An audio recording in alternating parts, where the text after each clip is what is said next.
Oi, eu sou a Day Lins e eu tô aqui na Rolling Stone pra falar um pouquinho mais sobre mim, sobre a minha carreira e sobre o meu mais novo lançamento, que é Vênus Netuno 2, que é uma das coisas mais incríveis que eu já fiz, então fica aí com a gente pra gente conversar. Bom, então, bem-vinda, Day. Tá sendo um prazer falar aqui com você hoje. A gente já começou a falar algumas coisas no bastidores. Sim, fofocando. Já fofocamos sobre vários assuntos e acho que hoje a gente vai conseguir falar sobre muitos temas legais. Você que tá aí numa época cheia de novidades, cheia de lançamentos. E, enfim, acho que vai ser muito interessante. Mas eu queria começar voltando um pouco no tempo e falar um pouquinho da sua infância. Eu já estudei um pouco da sua história e queria que você compartilhasse com o telespectador da Rolling Stone um pouco mais sobre quem você era, como que você se identificava e como foi, quem era a Day em relação à música quando criança. Desde sempre, eu nunca me imaginei fazendo outra coisa senão a música, assim. Com 6 anos de idade, 6 anos pra 7, 2003 ali, eu encontrei a Avril Lavigne e foi a primeira referência que eu tive, foi pra ela que eu olhei e falei, quero ser que nem ela quando eu crescer. Só que por mais que eu baixasse ali junto com a minha irmã escondido, os torrents e tal, pra escutar, pra aprender, pra me envolver, onde eu comecei a de fato praticar a música e ter experiência prática mesmo com a música foi dentro da igreja. Então, quando eu era mais ou menos, quando eu tinha mais ou menos essa idade, acho que até meus 8, 10 anos de idade, alguém me deu um violão, um amigo da família do meu pai, amigo do meu pai, na verdade, que meu pai e minha mãe não davam muita moral, assim, nessa época, quando eu era pequenininha. Mas aí esse amigo do meu pai deu o violão pra mim e eu comecei a fingir que eu sabia como tocar, assim. Acabei entrando em aulas extracurriculares do colégio que tinha violão, coral e etc. E eu decidi fazer o violão. Até fazer, eventualmente, aula de violão particular pra aprender as músicas da Avril Lavigne. Eu literalmente fiz minha mãe pagar aulas particulares de violão pra mim, pra eu aprender somente as músicas da Avril Lavigne. Então, era muito ref, assim, só que a experiência mesmo, a prática, se deu muito na igreja. Então, eu pegava o violão ali e tocava as músicas de louvor e adoração pra Jesus e tal. Foram as minhas primeiras experiências cantando na frente de um público, assim. O que é completamente diferente do que de hoje, assim, né? É uma sensação diferente, né? O lugar onde te colocam, a música que você está cantando é diferente. Pelo menos pra mim, né? Ali na igreja as pessoas estão com o propósito de louvar o Senhor Jesus e etc. Não é uma coisa ali pra sua arte, né? De certa forma. E aí eu também cresci com a ideia de que se eu saísse da igreja e conseguisse algum tipo de sucesso, eu ia estar em pecado, assim, sabe? Então foi uma luta muito, muito grande que eu tive e longa, que eu tive que batalhar, assim, durante toda a minha vida. Então, desde criança até os meus 20 anos de idade, basicamente, ou 19 anos de idade, basicamente, eu vivia ali dentro da igreja. E até os meus 19 anos foram experiências vividas da igreja. Até eu finalmente decidi... Primeiro foi escondido. Eu decidi fazer cover no YouTube. Primeiro foi no Twitter, né, que eu decidi fazer cover. Era meio que escondido, assim. Porque, de novo, na igreja eu já me entendia como uma pessoa que gostava de mulheres e lá não podia ser essa pessoa. E aí eu encontrei no fandom, no Twitter, no fandom de Fifth Harmony, uma possibilidade, assim, pra eu poder existir. Eu via que eu podia existir ali sem ser julgada, que a minha existência era possível ali, que não era um problema ser quem eu era. E aí isso me fez sentir vontade de me conectar mais com aquelas pessoas. Daí eu comecei a postar meus vídeos no Twitter, até eventualmente postar no YouTube, ser descoberta por alguém do The Voice, ser chamada pra ir pro The Voice e relutei muito pra aceitar, porque eu tinha medo desse sucesso, dessa projeção mundana e secular, né? Mesmo já tendo me aceitado ali a minha sexualidade na época, eu ainda tinha muito medo desse sucesso, de tomar a glória de Deus. Até agora eu entendi e entender que Deus sou eu mesma, Ele tá dentro de mim e tudo que eu faço é uma expressão da experiência dele aqui na Terra, o que seja. E, enfim, foram uma jornada muito louca, assim, quando eu paro pra pensar o quanto de coisa eu vivi pra chegar até aqui, assim. Mas eu acho que a minha construção foi muito entre céu e inferno, assim. Foi essa coisa do gospel, de viver o gospel ali. O meu lifestyle era esse completamente, né? Segunda a segunda. Mas na internet eu encontrava esse lugar esse escape, onde eu podia ouvir minha Avril Lavigne, ouvir meu Paramore, ouvir meu Linkin Park, ouvir coisas que eram consideradas do diabo, mas que eu me sentia muito mais eu e muito mais conectada, assim, de alguma forma. E agora eu tô aqui e falo sobre isso, e, enfim, eu sei que tem muita gente que se identifica com essa história. E agora eu me sinto em paz, assim, com esses dois polos opostos, com esses meus céus e infernos. Eu hoje consigo fazer eles andarem juntos, caminharem juntos e viver uma vida tranquila. É uma jornada, né, de autodescoberta, mas você, naquele contexto, naquela realidade que você vivia, você sente, olhando hoje, que a igreja foi uma escola pra você, não foi? Definitivamente. Uma escola, não só porque, pô, eu acho que grandes músicos, quando você vai olhar, assim, saíram da igreja. E, querendo ou não, a igreja, dependendo, né, ela tem um senso de comunidade muito, muito forte, assim. Então, meu lifestyle, meu problema nem é esse senso de comunidade. Eu acho o senso de comunidade uma das coisas mais belas, que é realmente interessante. Inclusive, eu, enquanto adolescente, vivendo esse lifestyle da igreja, me tornou uma adolescente que não se envolveu com drogas, não se envolveu com bebida, não fez nada de tipo, uau. Mas, ao mesmo tempo, reprimiu tanto que ao momento que eu saí, é o 880. Mas foi uma escola definitivamente, porque eu acho que justamente, até nesse ponto de eu, na minha adolescência, não ter bebido, eu acho incrível. Pô, pelo menos isso, até meus 20 anos eu fiquei sem beber, deu pra desenvolver meu cérebro melhor. Fiquei sem fumar e tal. E só que eram pelos motivos errados, né? Era porque eu achava que eu ia pro inferno se eu fizesse. Não porque meu estômago ou meu rim vai ficar, né, mal, ou meu pulmão, não sei o que lá. Era mais porque, não, se eu fizer isso, eu vou pro inferno. Então, acho que o grande problema era essa questão de te reprimir e te colocar, tipo assim, de te limitar e te dar uma pena pra você cumprir, tá ligado? Eu te limito, eu te coloco o limite e depois eu vou te punir se você ultrapassar esse limite. Como assim? Então era essa a minha realidade da igreja. O limite e a punição. Hoje eu entendo muito mais como liberdade e responsabilidade. Eu tenho liberdade pra fazer o que eu quiser, mas hoje eu tenho responsabilidade, porque eu sei que se eu decidir fumar, pode ser que meu pulmão vai viver um pouco menos, entendeu? Se eu decidir beber, pode ser que eu perca o controle e faça coisas que eu vou me arrepender depois. Então é mais sobre eu posso, mas eu me responsabilizo pelo que eu decidi fazer. E hoje eu vivo muito mais assim, mas acho que o que mais a igreja me ensinou, esse senso de comunidade, o que é possível você se conectar com as pessoas. E, tipo, inclusive, a gente fazia... A música era muito presente pra mim. Eu lembro que a gente tinha amigos, eu tinha amigos dentro da igreja que a gente se reunia semanalmente pra pegar o violão e tocar, e descobrir cantores novos, descobrir músicas novas, e melhorar, e fazia ensaios. Era a nossa vida, assim.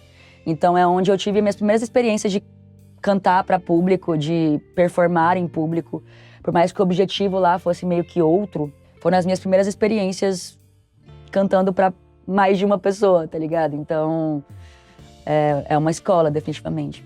E em que momento dessa sua jornada inteira, porque você começa na igreja, se apaixona pela música, conhece o Fifth Harmony, você estava compartilhando aqui que você conheceu o Fifth Harmony e gostou muito da história delas e compadeceu com aquilo, e você começa a publicar covers. Em que momento nessa história toda você descobre, você realmente se dá ao fato de que a música é o que você quer fazer? Eu não consigo me lembrar de um momento onde a música não era uma certeza pra mim. Isso é real. Eu só não sabia como eu ia fazer, porque a igreja me colocava um limite muito específico, onde eu só poderia ser cantora se eu fosse cantora gospel, se eu fosse cantar entre quatro paredes. E aquilo, eu me senti limitada em qualquer aspecto, eu me senti sendo colocada numa caixa em qualquer aspecto, é uma coisa que me sufoca. Eu tenho a tendência de destruir caixa, eu quero destruir as caixas. Por só ter aquela possibilidade, eu sempre soube que eu queria viver da música. E eu tentei na igreja viver essa única possibilidade existente, de ser uma cantora gospel, de cantar na igreja e de igreja em igreja. Só que eu falei, cara, isso pra mim não é o suficiente, sabe? Eu quero cantar para mais pessoas, eu quero ser ouvida por mais pessoas, ser vista por mais pessoas. E eu me dei conta, foi logo quando eu entrei nesse fandom e eu comecei a receber a atenção das pessoas que eu admirava, que eram as próprias meninas do Fifth Harmony, um like que elas me davam, um retweet que elas me davam. Eu já me sentia validada de certa forma, sabe? E aí quando foi saindo dessa bolha e foi pro YouTube, fui vendo que eu tinha uma possibilidade fora daquela bolha da igreja. E em especial de pessoas que me aceitavam do jeito que eu era, porque eu falei, pô, eu tô cantando aqui sobre gostar de outra mulher e não estão achando que tudo bem, então aqui eu posso existir com mais segurança, de certa forma. Então foi difícil até minha mente conseguir conceber a ideia de que eu poderia ser quem eu quisesse, assim. Mas, mano, foi um processo. Mas eu acho que, assim, em 2012, quando começou o X Factor e Fifth Harmony foi descoberto e tal, eu consigo perceber o porquê que eu me identifiquei com elas, sabe? Inclusive a audição da Camila Cabello é uma coisa que mexe muito com a minha cabeça até hoje. Ela fala no começo da audição dela que tudo que ela fazia era ouvir karaokê, e era cantar karaokê e ver vídeos do One Direction. E eu acho muito emocionante o quanto, anos depois, ela se tornou amiga pessoal do One Direction, abriu o show da Demi Lovato, que era uma ídola dela, e conquistou várias outras coisas. Então, quando eu me vejo hoje tendo feito essa escolha de ir também para um reality e viver quase que a mesma coisa em outro contexto, em outro patamar também, né? E me ver hoje sendo amiga de pessoas que eu sempre fui muito fã, tipo a galera da NX, a galera da Fresno.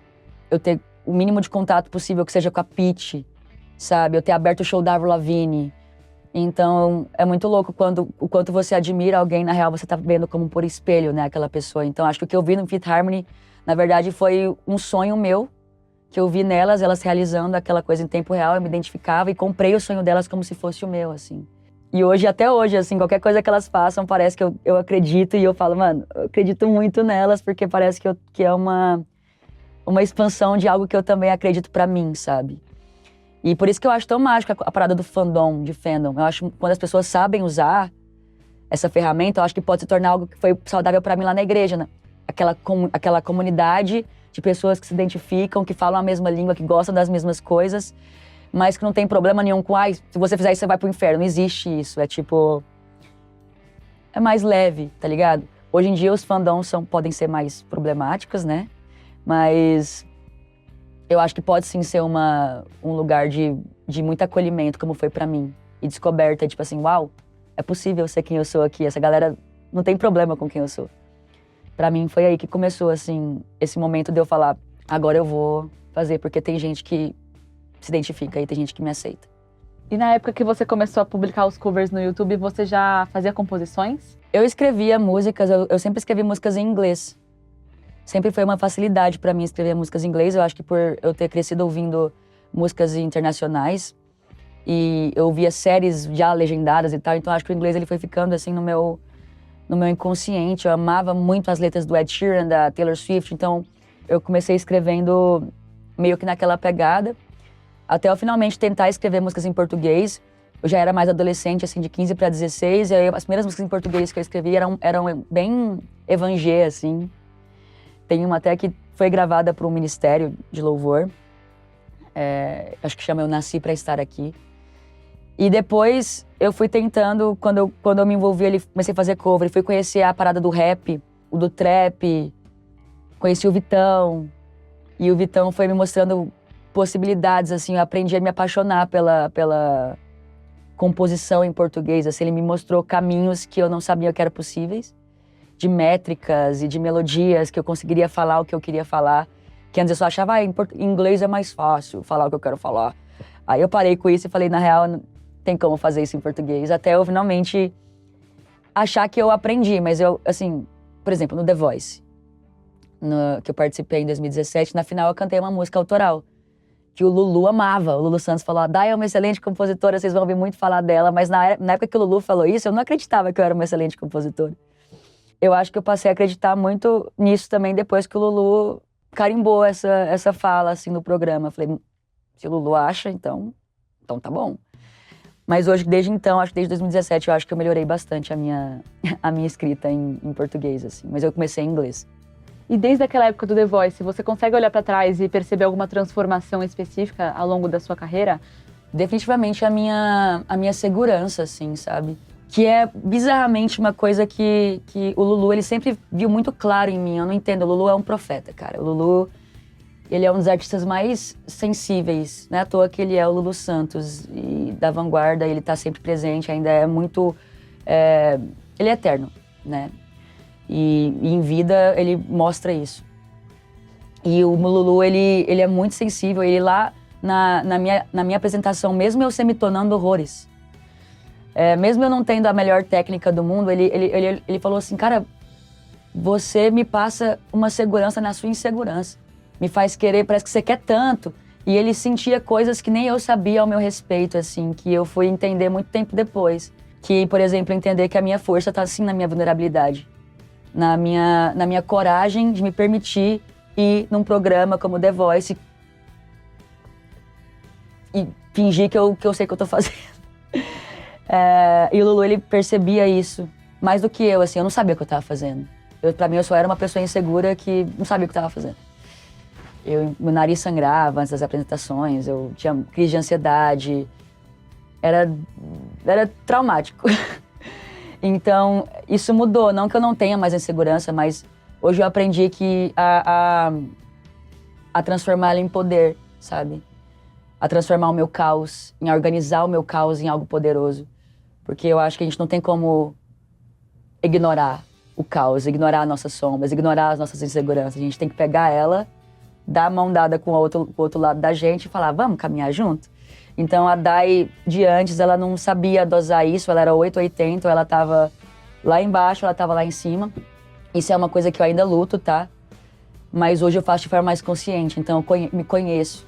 Eu sei quais são as coisas que vão me deixar insegura, quais são as coisas que podem me travar, quais são as coisas que podem...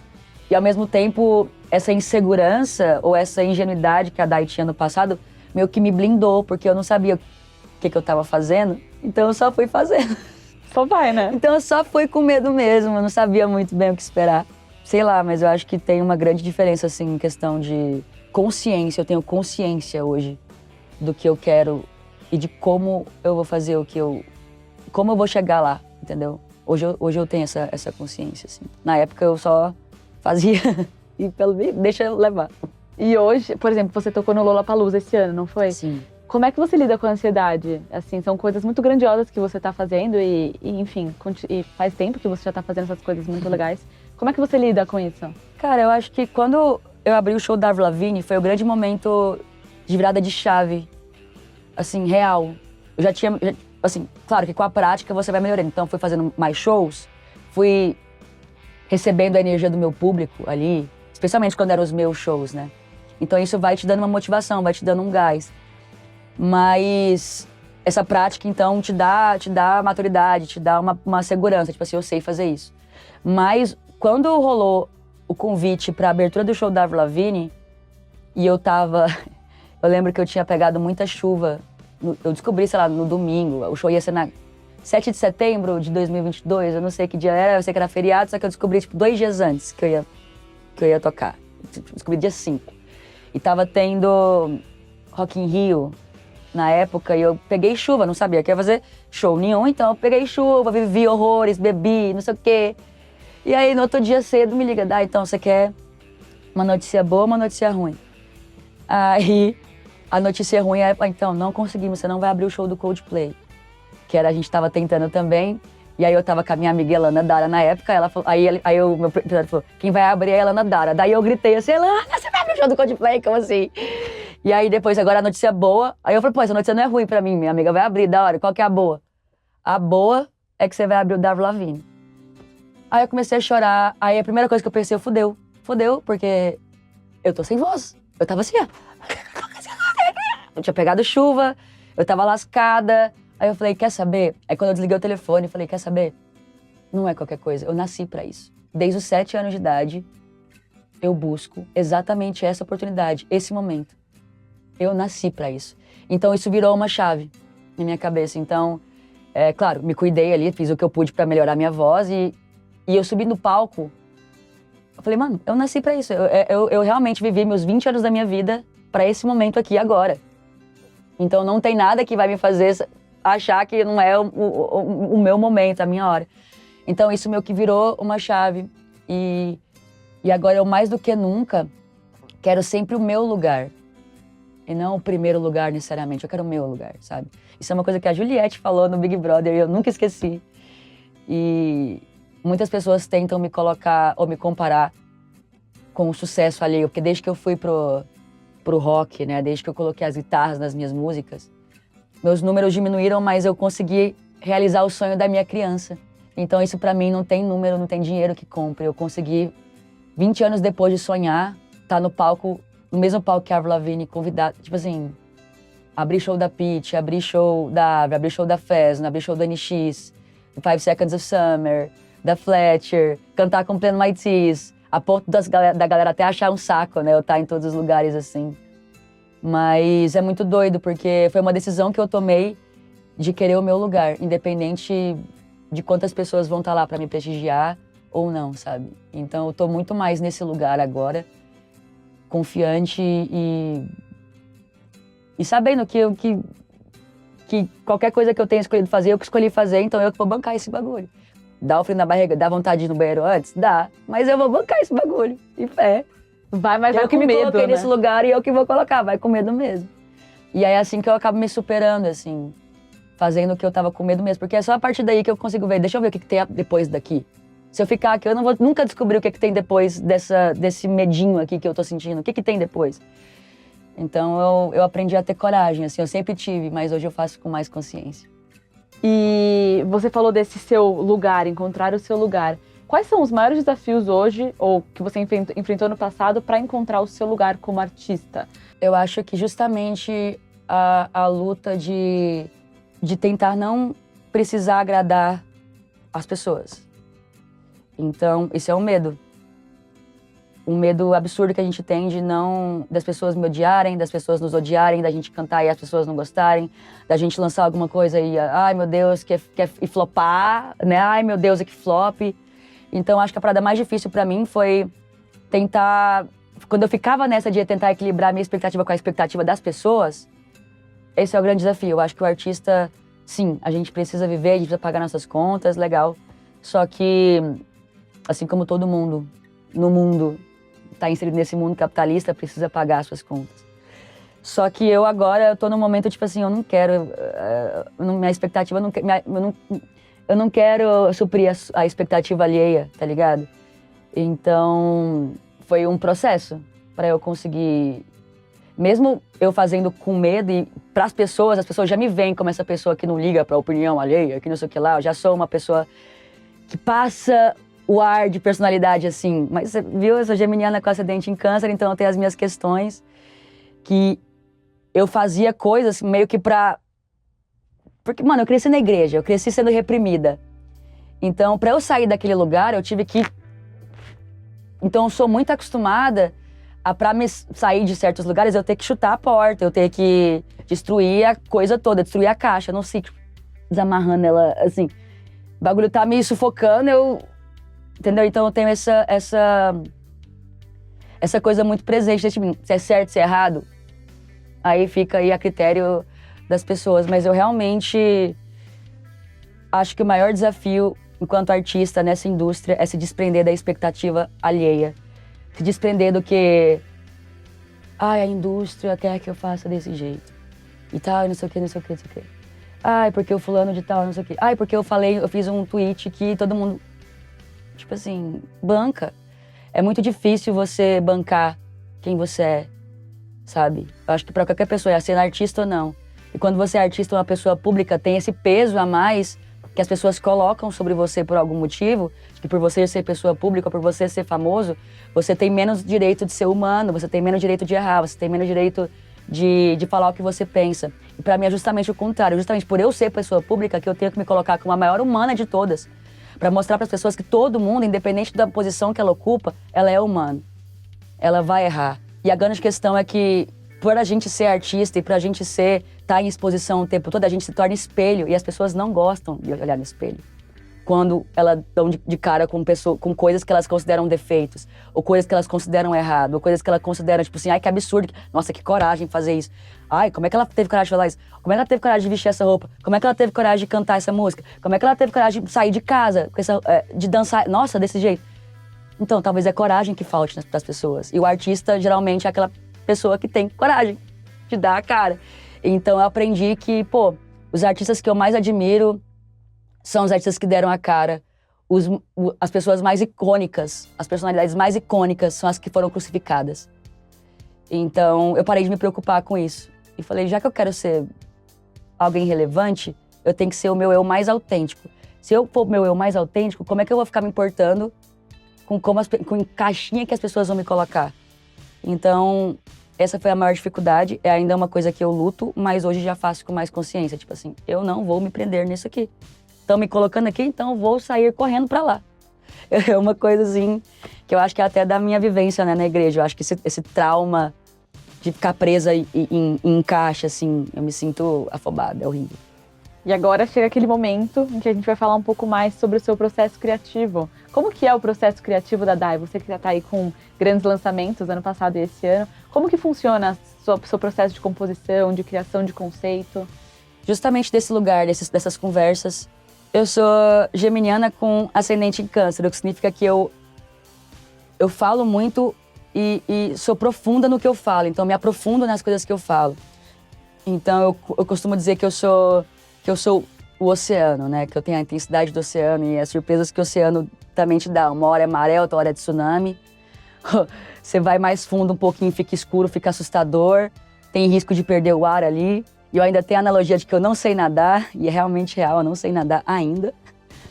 Então, eu viajo muito nos meus sentimentos. Se eu tô sentindo uma parada, especialmente agora que eu faço terapia, psicanálise, eu aprendi a analisar profundamente os meus sentimentos.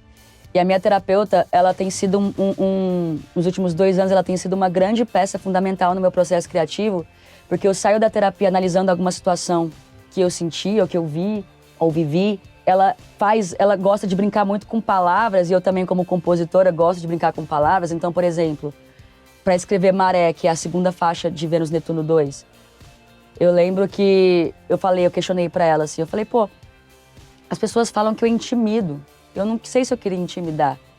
E ela foi, vamos pensar sobre essa palavra, íntimo, dar o íntimo. Será que você não intimida porque você dá tudo de você? E aí a cabeça explode, daí eu já te dei meu íntimo, este intimidor, teu amor cínico. Então veio daí. E aí, a partir de também vivências que eu vivi, literalmente vi. Então, eu vou juntando sentimentos, fazendo analogia. Aí, por exemplo, tem Sodoma e Gomorra, que eu lembro que essa composição começou porque eu tava num lugar onde eu tinha vivido uma experiência que eu não gostei. E aí, eu tava no banheiro e tava, assim, mostrando, ocupado, o banheiro. Eu tirei uma foto desse ocupado. Aí, eu comecei, sigo tentando achar ocupado, tentei ligar e deu ocupado. Aí eu culpo o tempo, o ocupo mesmo. Aí eu falei, viver no momento não é para amadores. Aí eu pego a palavra amadores. Amar a dor, amadores. Amo a dor e sofrimento, sou amadora. Então eu gosto muito de ir na raiz da palavra, de entender, tipo, outro dia eu falei, pô, armadilha, armas em ilha. Então aí eu vou desdobrando a palavra, desdobrando o universo, aí eu consigo imaginar uma cena.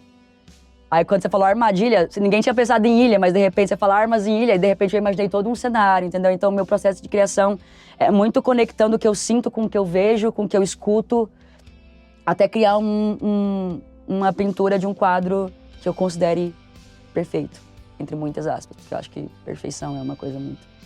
É inatingível, né? Mas que interessante, então você tem esses insights musicais olhando pra si, na própria terapia. Definitivamente. Olhando pra mim, especialmente nesses últimos 2 anos, assim, que eu dediquei completamente ao autoconhecimento. Pós-término, eu fiquei completamente dedicada a falar, eu vou descobrir como é ficar sozinha. Eu vou descobrir e vou conhecer cada canto e cada lacuna da Dai. Então, nesses últimos 2 anos, eu fui no fundo do poço descobrir tudo e toda e qualquer sujeira, ou brilho, ou ouro que seja, que tivesse dentro de mim, assim, sabe? E eu me isolei bastante nesses 2 últimos anos, assim, pra viver esse processo.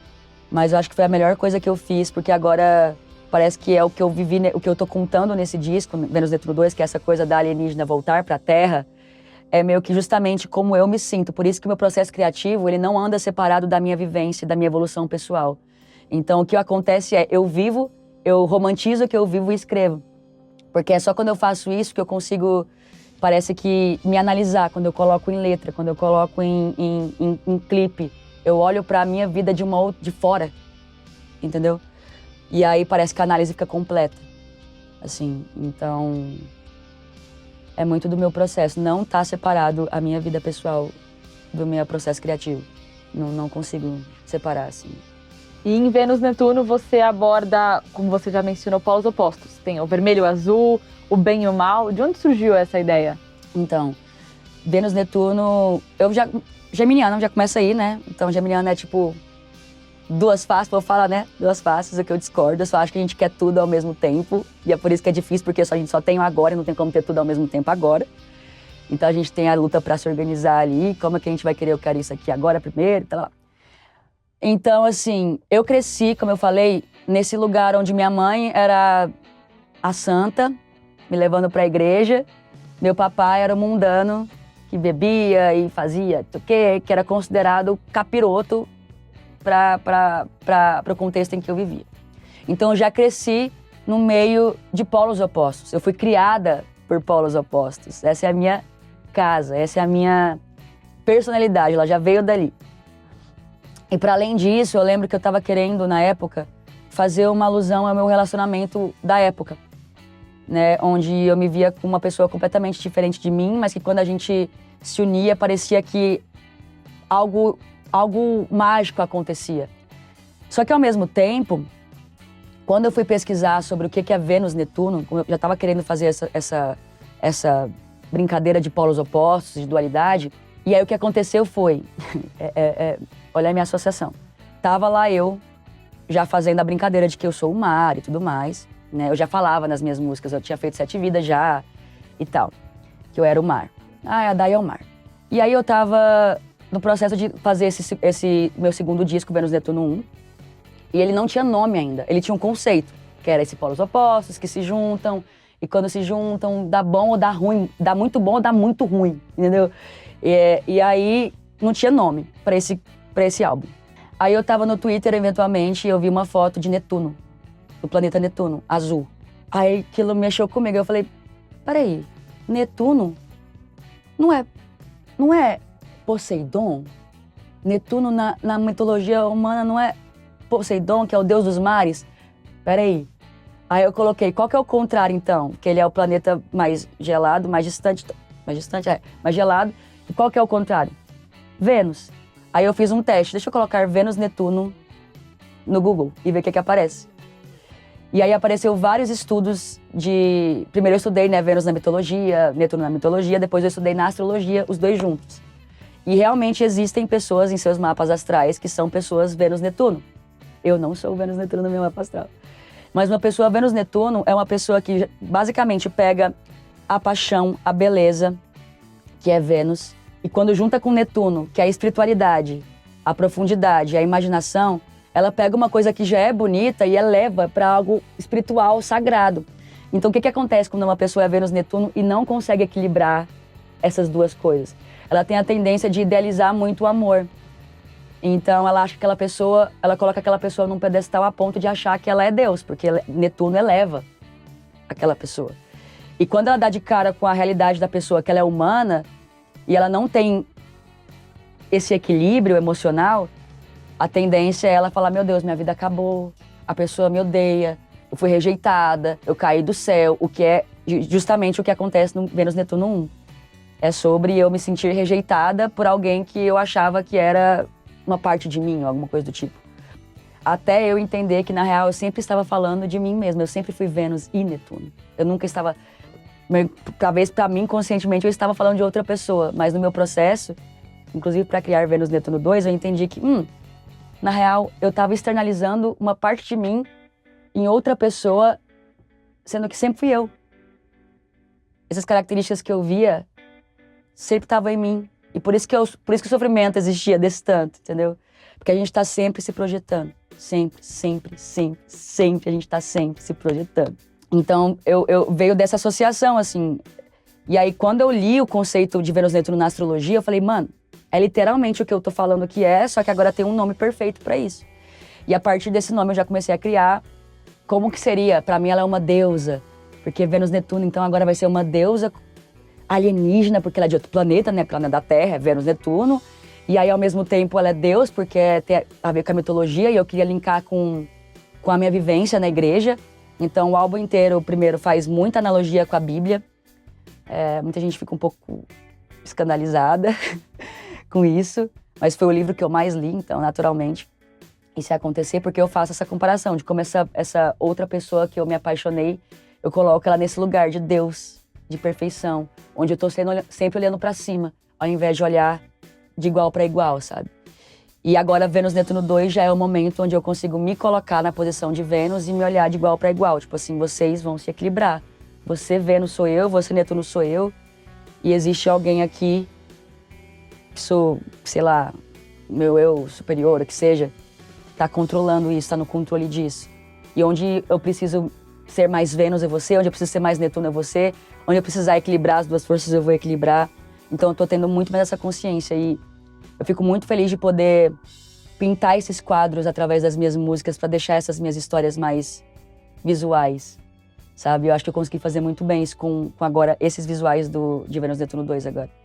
Pra dar essa entendida e essa resumida nessa historinha maluca de alienígena. O visual tá impecável, a gente também já fala sobre esse assunto, mas eu queria que você me contasse como é que foi explorar a continuidade de Vênus Netuno com o disco 2. Vênus Netuno 1, quando você abre ali o disco, a primeira música já é uma música super pesada. Eu fiz questão de... Tava exorcizando alguns sentimentos meus, né? Foi meio que uma forma que eu achei de falar sobre a raiva, a depressão, a rejeição, de botar pra fora essas coisas sem me adoecer por dentro. Então eu precisei fazer metal. Eu botei ali no new metal, aquela coisa mais pesada, a estética mais pesada, é a mulher de cabeça pra baixo no shibari, é eu comendo caco de vidro azul, saindo sangue azul da minha boca. Eu precisei pintar essas imagens porque, enfim, eram sentimentos não necessariamente muito agradáveis. E nessa época, as pessoas meio que ficaram, nossa, a Day deu uma enlouquecida, né? Ela tá pesada. Só que o que as pessoas não percebem é que, tipo assim, ou eu faço isso ou eu fico pesada. Ou dentro de mim fica pesado. Se eu não liberar esses sentimentos, né, através das minhas músicas, através dos meus clipes, enfim, eu me sinto engasgada. Ou de um tweet que seja, eu me sinto realmente engasgada, parece que eu vou morrer, assim. Então foi a primeira parte do processo de jornada pessoal que eu tive para poder reconhecer as minhas sombras. E aí eu escancarei ela pro mundo. Muita gente não gostou. Porque não é todo mundo que gosta das sombras, né? E muito menos de olhar no espelho. Passado essa minha descoberta de eu me aprofundar nas minhas sombras, eu cheguei ao ponto de falar assim, cara, elas não são tão assustadoras assim. Mas eu preciso delas, eu não posso ignorar elas completamente. Porque sem elas, só tem sombra quando o sol brilha. O sol brilha, a sombra aparece. Então tem que aprender a conciliar. E aí, a partir desse momento, eu falei, cara, eu preciso agora... Eu não tô me sentindo mais com essa raiva toda. Eu já entendi de onde veio a rejeição, entendi os porquês. Como que agora eu comunico? Só que Vênus Netuno ainda não acabou pra mim, essa história não acabou. Eu preciso dar um ponto final nela. Falei, essa história só acaba quando eu falar que ela acaba. Como que eu vou dar um ponto final nela e como que eu vou encerrar ela? Porque Vênus Netuno encerrou meio que triste, assim, sem um final, tipo, é isso mesmo, galera, a vida é uma bosta aí, né? E em Vênus Netuno 2 eu cheguei ao ponto de, tipo assim, eu me tornei empresária esse ano da minha própria carreira, tomei controle da minha carreira 100%. Da minha vida também, de modo geral, daí eu comecei a me sentir no controle. E me sentir mais humana, justamente por ter conseguido unir as minhas luzes e as minhas sombras. Porque quanto mais você tenta ignorar a sua sombra e ser só luz, você vai ser hipócrita. Se você for tentar ser só sombra, você também vai ser hipócrita. Ninguém é só uma coisa. Então, a partir daí, eu comecei a viver, e entender que eu tava me sentindo no controle das coisas. E aí, musicalmente, eu falei, cara, eu preciso que esse disco novo seja mais acessível. E então, eu vou diminuir as guitarras, vou aumentar a minha voz. E eu preciso fazer ser visto o que eu tô falando. Quando eu tô falando de uma alienígena, eu tenho que mostrar essa alienígena para as pessoas. Eu tô falando de um lugar surrealista, não posso deixar isso só na imaginação das pessoas, eu tenho que mostrar. E aí começou as dificuldades de, tipo assim, como eu vou fazer isso? Meu Deus do céu. E aí eu entendi que eu sou rock em essência, eu não preciso ficar me provando, botando guitarra e bateria pra me provar que eu sou rock and roll pra algum público específico. Eu sei que eu sou rock and roll na essência. A minha essência é rock and roll. Inclusive a pauta estar tão alinhada com o contexto atual, que a gente vive num mundo tão polarizado. E é esquerda, é direita, é 880, é inferno, é céu, é diabo, é Deus. Quantas pessoas não entenderem que essas coisas têm que, sabe? Pra gente poder criar uma nova realidade, a gente não vai ter paz. Então também veio muito disso. Essa alienígena vai vir, mas agora ela teve a jornada pessoal dela. Mas agora ela tem que vir pra Terra pra mostrar pras pessoas que elas podem também se integrarem todas as suas forças e criar uma nova realidade a partir disso. Foi aí que eu quis fazer as músicas um pouco mais acessíveis. Então a gente tem música voz e violão. A minha primeira música que eu lanço realmente, oficialmente, voz e violão, que é com o Charlie Brown, com o Thiago Castanho do Charlie Brown, que pra mim é o violão mais icônico que a gente tem no Brasil. A guitarra tá mais fazendo textura, assim, nas músicas, com exceção de duas, que eu ainda deixei elas mais evidentes, assim. Pra que a minha voz fosse mais ouvida mesmo. Então, pra que fosse mais humano, de certa forma. Então eu quis, em questão de sonoridade, em questão de história, deixar um pouco menos... mais alienígena e menos infernal, assim, pra galera poder, talvez, acessar um pouco mais fácil, sabe? E ainda assim, eu acho que ainda tem sido difícil. Mas veio muito dessa minha vontade, Vênus Netuno 2, de eu querer transformar a mensagem em algo mais acessível, mais humanizado, justamente por eu crer que... Inclusive tá aqui, ó. Vai mostrar minha blusa? Ó. Tá escrito, eu já nem me espanto com os meus demônios, porque eu sei que eles já foram anjos. É isso que tá escrito aqui. Eu já nem me espanto com os meus demônios, porque eu sei que eles já foram anjos.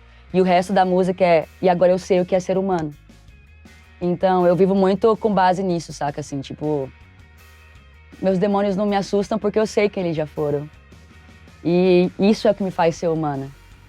Então, é meio que essa junção dessas duas coisas. Então, por isso que agora a minha ideia é pregar que Deus é humano. E Ele é todos nós, sabe? Não como se Ele fosse uma coisa separada de nós. Ai, quando Deus quiser. Ai, quando Deus voltar. Ai, quando não sei o que ela... Isso eu acho que exime as pessoas da responsabilidade de viver as suas próprias vidas no presente, no agora, que é o presente que Deus nos deu. O agora. Então, eu acho muito interessante, de forma negativa, essa esperança passiva que se tem de esperar algo externo resolver a minha vida, de esperar algo externo resolver o problema do mundo, de esperar algo externo me culpar pelo que eu fiz, ou me responsabilizar pelo que eu fiz. Então, tudo muito a partir disso me fez entender que, mano, deixa eu me responsabilizar pela minha vida, eu sou livre pra caralho pra fazer o que eu bem entender, mas eu também tenho que ter responsabilidade pra lidar com qualquer coisa que eu escolher fazer. Então, eu acho que essa é a minha mensagem, essa é a mensagem de Vênus Netuno 2. Eu comecei a entender isso pra mim, pessoalmente, primeiro, e depois isso começou a mudar a minha realidade. Quando eu comecei a entender isso, a minha realidade interna e externa, em volta de mim mesmo, na minha casa, nas minhas relações, começou a mudar. Eu comecei a viver com mais seguindo o fluxo, sabe? Sem me preocupar muito com os resultados, mas sim com agora, com o que eu posso fazer agora, com o que eu posso fazer hoje. E parar de colocar a responsabilidade em algo externo, sendo que eu entendi que eu tenho tudo o que eu preciso. Eu tenho todas as respostas que eu preciso. Mas ao mesmo tempo não se faz sozinho. Então eu acredito que todo mundo conseguir entender e ter esse entendimento, saca? De que vamos integrar nossas forças, não vamos fingir que você é só bonzinho, que não existe só bonzinho, não. Não existe também, você não é esse cara de mal aí, não me engana também não, nem vem, tá ligado? Tipo, vamos entender que a gente pode se integrar, a gente pode harmonizar e criar uma nova realidade a partir disso, porque claramente a polarização não está funcionando. Estamos ficando sem ar para respirar, estamos ficando num mundo cada vez mais desigual. Então, será que não é hora de redefinir como se vive, redefinir como se pensa de Deus, assim, porque todo mundo é em nome de Deus, né? Tudo é em nome de Deus. Então, que Deus é esse? É o Deus que tá lá longe ou é o Deus que tá aqui dentro e me responsabiliza por tudo que eu faço? E se responsabiliza? Porque eu acho muito fácil, né? Falar assim, é só acreditar em Deus e esperar ele voltar que tudo vai se resolver. Porra, isso é passivo, isso é uma esperança que não causa mudança nenhuma. E as pessoas acham que é o suficiente. E aí tentam fazer com que outras pessoas acreditem em Deus e acreditem que tudo, se você não acreditar, você é pecaminoso, errado, é pro inferno. E aí isso vai resolver. Não, isso só gera mais polaridade, gera mais distanciamento, sendo que a gente tem que integrar. Então, a proposta de Vênus Netuno é essa. Enfim, até falei demais, assim, mas é um assunto que realmente me move muito, especialmente no contexto atual que a gente tá, sabe? A gente tá num contexto que eu acho que, assim como eu me encontrei na minha jornada pessoal, onde se eu não, num ponto de intersecção, onde ou eu pegava o meu anjinho, meu demoninho, dava ele nas mãos, ou eu ia ver meu fim. Ou ia ver meu fim. E eu não queria ver meu fim. Mas é isso, você aborda um tópico muito profundo com os seus discos e você também traz muitas referências nele, tanto Sim. sonoras quanto de significado. E queria falar de uma faixa específica, que é Sodoma e Gomorra, que você lançou. Você até publicou nas suas redes sociais que Gomorra não é com 2 R's, você colocou com H, por uma referência a uma cidade bíblica e a vida do Naruto. Sim. E fora isso, sobre essa faixa, você também lança um clipe aí com essa Virtual Production, Yes. um clipe milionário, Literalmente. que ficou com uma produção incrível, ficou gigantesco. Eu queria que você compartilhasse mais da história do clipe e também do significado pra gente, por favor. Eu nunca vi Naruto e Konoha, realmente nunca vi. Mas Sodoma e Gomorra é uma cidade de destruição. E enquanto Naruto e a Konoha é uma cidade de harmonia e proteção. De novo, eu me vejo nesses 2 extremos, eu sou as 2 coisas. No clipe, a gente queria muito passar essa sensação de estar vendo a vida em movimento. Então, e a gente queria que isso se passasse numa estrada surrealista, que não existia, de verdade. Então a gente precisava criar isso no Unreal, do zero. A gente queria que a deusa tivesse a sua própria casa. Então, como ela era uma deusa alienígena que tem Netuno muito presente, então a gente tinha que ter o mar ali para representar. E também um lugar mais lúdico para representar, que não existia. Então a gente teve que criar no Unreal. Então a única forma da gente fazer o mundo de Vênus Netuno se tornar real e se materializar era usando a tecnologia de Virtual Production e fazendo do zero esses cenários no Unreal, que é o mesmo lugar que fazem os cenários de Avatar, de Mandalorian, enfim, de grandes produções assim. E é muito louco porque tem uma profundidade, você realmente sente que você tá naquele universo. E é meio até assustador, você fica, mano, que da hora. Quando você tá gravando, às vezes você nem sente, mas quando você vê na câmera, você fica, véi, como assim? Parece muito que eu tô dirigindo uma estrada surrealista, não tem a menor condição. Então, era o único jeito que a gente encontrou de transformar esse mundo em algo palpável e tentar fazer minimamente com que esse conceito fosse visto, porque, como você falou, ele é tão complexo e tão profundo que as pessoas precisam ver para entender mais ou menos do que eu tô falando. E mesmo assim, eu acho que tem que ver e rever e ver de novo. Mas eu acho que esse clipe retrata a jornada de autoconhecimento de todo mundo, assim. A gente tá... Se você reparar no clipe, tem horas que eu tô dirigindo, tem horas que eu tô no banco de passageiro. E tem horas que eu tô atrás, meditando, pedindo força pra alguma coisa pra além de mim. Então, todos nós temos esse lugar que a gente tá no... E todos esses somos nós. O lugar que a gente tá no controle, o lugar que a gente tá aprendendo, o lugar que a gente tá pedindo pra ser guiado, o lugar que tá guiando. E o que eu acho mais legal é no final do clipe, quando tem os créditos, e aí a deusa tá brincando de carrinho de Hot Wheels.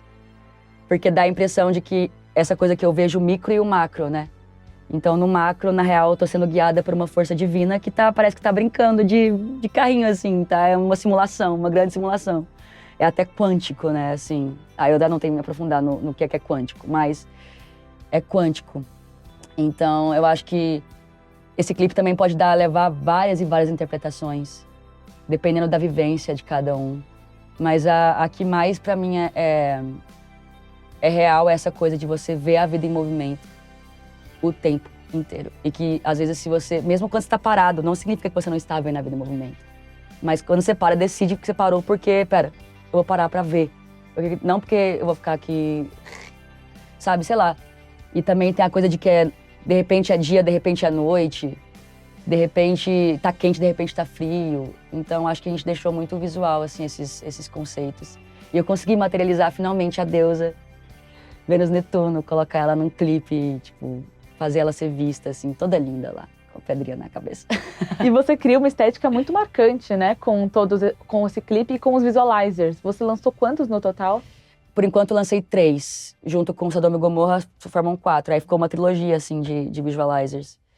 Foi uma Desculpa te interromper, mas foi uma vontade sua de transformar o disco em algo muito visual. Sim, eu sempre tive esse sonho, assim. Nunca tive R$1 milhão pra fazer, como dessa vez aconteceu. E, assim, meus fãs sabem, eu sempre fui muito visual. Eu, particularmente, não gosto muito de fazer clipe em fundo branco, com pouca informação visual. Porque eu gosto de contar... Eu sei que é possível contar a história assim, mas fica mais conceitual, fica mais abstrato. Eu gosto de elementos pra interagir, enfim, eu gosto. Uma coisa mais assim. E aí eu sempre soube que era muito caro, então a minha vida inteira eu fiquei tentando fazer e sempre passando um perrengue, até o ponto que ano passado eu desisti. Eu falei, quer saber, não faço mais. Aí os meus clipes do ano passado foram tudo em fundo branco. Só que esse ano eu falei, cara, pra encerrar essa história eu não posso fazer em fundo branco. Como é que eu vou contar essa história de que a alienígena tá vindo pra Terra se eu não tiver um portal? Preciso de um portal. Onde que eu vou arrumar esse portal? E aí eu falei, aí a gente deu um jeito, mano. A gente deu um jeito. Eu, a minha diretora criativa, a Helena, a gente deu um jeito, a gente foi no CCBB, encontrou uma artista que é diretora criativa de inovação e tecnologia, e ela tinha uma exposição lá tecnológica, a gente se conectou com ela, e ela tinha o caminho, assim, e ela conectou muito com o conceito, e a gente acabou se alinhando pelo propósito, e hoje a gente trabalha até em mais coisas juntas, porque a gente está alinhada nesse propósito. Também a gente acredita muito que a tecnologia, ela tá aí, não tem como a gente ignorar o fato da tecnologia tá aí. E eu quero cada vez mais usar a tecnologia como uma ferramenta crucial para tornar cada vez mais as histórias que eu crio em coisas imersivas, em experiências imersivas. Porque já que eu gosto tanto de storytelling e de contar história, enfim, eu quero aproveitar a tecnologia que a gente tem à disposição para poder fazer com que as pessoas mergulhem, assim como eu mergulhei na minha cabeça, as pessoas mergulhem na minha história, assim, na história que eu criei, de alguma outra forma. Porque eu sou cantora e compositora, mas eu não queria me limitar a ser só cantora e compositora, porque a galera fala, só espera uma musiquinha e um negocinho. Eu falo, não, gente, é 360 o meu rolê. É tipo, tá tudo no 360, sabe? Eu acho que, você sabe, eu sou do visual, natural, eu gosto do visual. Eu gosto de pintar um cenário para as coisas que eu tô falando, sabe? E, como diz a Anitta, né, a galera não vê clipe, mas eu queria ver o que eu vi na minha cabeça. E agora eu me sinto assim, eu acho que eu realizei todo o sonho que eu tinha enquanto artista, eu realizei agora, porque eu consegui finalmente colocar em tela, assim, uma visão que eu achava que eu não ia conseguir, ou não ia conseguir tão cedo. É meio que isso, assim, a brisa. Eu não consigo não ser visual. Mas dessa vez eu consegui atrair os recursos que eu precisava pra fazer esse clipe ser do jeito que ele é. Se me perguntar, nem sei. Acho que parece até que caiu do céu, mas não caiu não. Foi muito esforço, mas assim... Um dia eu sento com você e conto como que foi conseguir R$1 milhão pra fazer esse audiovisual. Mas, enfim, inacreditável. Eu nunca imaginei.